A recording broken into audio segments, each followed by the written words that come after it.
കാവ്യ മാധവനിൽ നിന്നും സംസാരം തുടങ്ങുന്നതിൽ നിങ്ങൾക്ക് ആർക്കെങ്കിലും വിരോധമുണ്ടോ? മീര നന്ദനെ എതിർപ്പ് പ്രകടിപ്പിച്ചിരിക്കുന്നു. അല്ലല്ല എനിക്ക് ചേട്ടാ എന്താ ചേട്ടാ പ്രശ്നം എന്താ ചേട്ടാ? ഡിങ്കുവോ? ഡിങ്കു ഓക്കെ. അല്ല ക്യുങ്കാന്ന് വെച്ചാൽ എൻ്റെ അമ്മയുടെ മോളാ, ചേഞ്ച് ഇല്ല. ആമേൻ എന്ന ചിത്രത്തിലൂടെ ഇന്ദ്രജിത്തിനെ കാണുമ്പോൾ എനിക്കൊന്ന് സ്തുതിക്കാൻ തോന്നുന്നു. അദ്ദേഹം എന്താ പറയാ ഭയങ്കര ആക്റ്റീവാണ് കേട്ടോ. എപ്പോഴും നമ്മളെ കണ്ട റിമി എന്ന് വളരെ സ്നേഹത്തോടെ എപ്പോഴും നല്ല ഉഷാറായിട്ടിരിക്കുന്ന ഇന്ദ്രജിത്ത് കി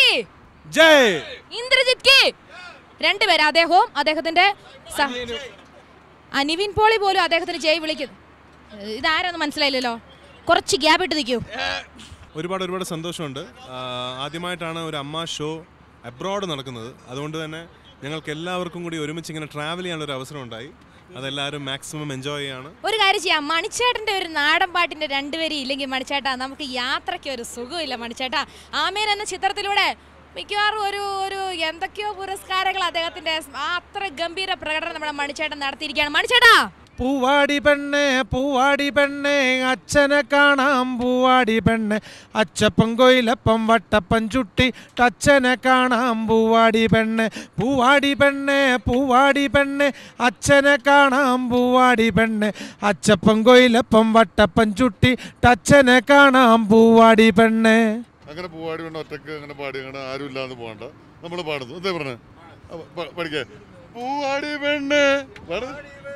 പൂവാടി പെണ്ണെ അച്ഛനെ കാണാം പൂവാടി പെണ്ണെ, അച്ചപ്പം കൊയിലപ്പം വട്ടപ്പം ചുട്ടിയിട്ട് അച്ഛനെ കാണാം പൂവാടി പെണ്ണെ അച്ഛനെ കാണാം പൂവാടി പെണ്ണെ, അച്ചപ്പം കൊയിലപ്പം വട്ടപ്പം ചുട്ടി ടച്ചനെ കാണാം പൂവാടി പെണ്ണെ. എന്തായാലും സന്തോഷം. Thank you very much Rami. നമുക്ക് മുകേഷ് ഏട്ടൻ്റെ ഒരു വാക്ക് രണ്ടുപേരും കേട്ടിട്ട് മുകേഷ് ഏട്ടൻ്റെ ഒരു വാക്ക് ഇല്ലാണ്ട് എനിക്ക് പോവാൻ പറ്റില്ല. കാരണം മുകേഷ് ഏട്ടൻ എൻ്റെ ആരുമല്ല. മഴവില്ലഴകിൽ അമ്മ എന്ന ചരിത്രപ്രധാനമായ ഷോയ്ക്ക് വേണ്ടി പോവുകയാണ്.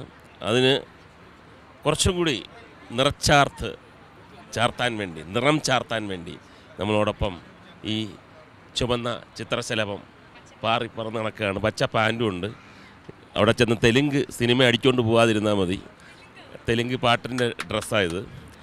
അപ്പം അങ്ങനെ കൂടുതൽ സന്തോഷം. എല്ലാവരും തന്നെ ഇവിടെ ഇങ്ങനെ ആലോചിച്ചിരിക്കുന്ന ആൾക്കാരൊക്കെ ഉറങ്ങല്ല, അവർ ഡയലോഗ് ഹൃദയസ്ഥമാക്കുകയാണ്, പാട്ട് ഹൃദയസ്ഥമാക്കുകയാണ്. അത്രമാത്രം ഒരു സീരിയസ്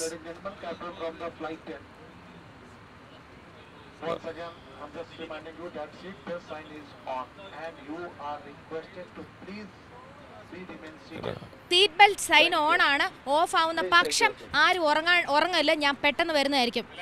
പൃഥ്വിരാജ് എന്നെ നോക്കി പേടിപ്പിക്കുന്നു. അദ്ദേഹം നല്ല ഉറക്കത്തിലോട്ട് പോകുന്നത് ഒരു 4 മണിക്കൂറത്തെ കാര്യമുള്ളൂ കേട്ടോ. 4 മണിക്കൂർ എന്നെ സഹിച്ചാൽ മതി. അതിനുശേഷം വേറെ സുന്ദരികളായ നായകന്മാരെ സഹിച്ചാൽ മതി.